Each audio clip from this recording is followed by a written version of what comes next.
Hey there guys, Eli again coming at you with a special treat. Today I am at the OSA Coral Farm, just down the road from our Coventry location.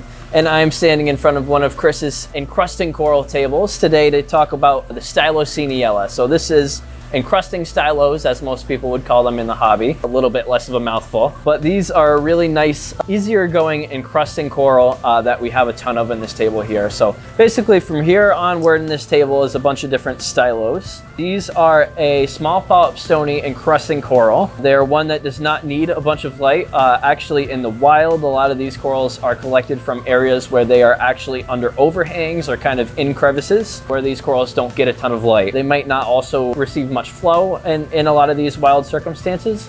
However, I've seen them grown in the aquarium hobby under a good amount of light, under a good amount of flow, which is kind of what these guys are getting right now. Closest to me here, these yellow skinned with the bright orange polyps. This is what we call the burning banana stylo. This is a Jason Fox named variant. This is what most people see in the hobby, but there are a handful of other different types of stylo as well. We've got this smoldering stylo here, small patch of electric daisies, and a couple other types that I don't even recall the name of. These are a really nice, honestly, beginner SPS encruster because I've seen them be very tolerant of different aquarium conditions. So generally, they are going to eat up alkalinity and calcium because they are stony coral, and they do produce quite a dense skeleton. So if you can see on the underside of this plug here, this one already started to grab the rack around it. If you can kind of get a sense of scale, this is really dense skeleton that this coral produces. Kind of neat to see.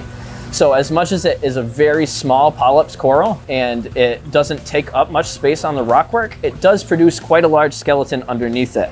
Usually these will have to be fragged with a bandsaw down the road because they do produce such a stony skeleton, but they are a quick grower. So generally, if this coral is nice and happy, if your alkalinity, calcium are stable and it's getting a good amount of light, these will grow pretty quick for you. These are a cool coral to kind of place on, say, a neat shaped piece of rockwork, like a branching rock, or some people like to even put ceramic figurines in their tanks to kind of add corals to encrust over these shapes.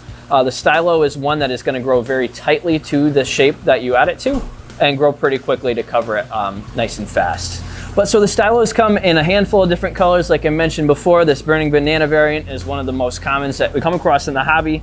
But this has a really bright yellow skin underneath, which is kind of a color that you don't always come across. And these really bright orange polyps or almost red polyps that stand out from the coral itself kind of add a really cool contrast that you don't see often. These smoldering stylos are another one that come in such a bright red color that it's really hard to beat. When these corals are nice and open, as much as these polyps that they produce are very small, they do stand out from the skeleton pretty far. So they get kind of a cool shaggy appearance and some nice flowiness once the flow actually hits them. As I mentioned earlier, these are not the easiest corals to cut just because of this dense skeleton. However, they're a really good aquaculture specimen because of how fast they grow and because of how hardy they are. So all of these pieces that you see here were started from a very small colony a few years down the road. They've just grown so well since then that it's filled up quite some space. So they're definitely a really good candidate for aquaculture because of their fast growth and their hardiness. So stylos, great coral, a decent beginner SPS coral because of how easy they are to care for,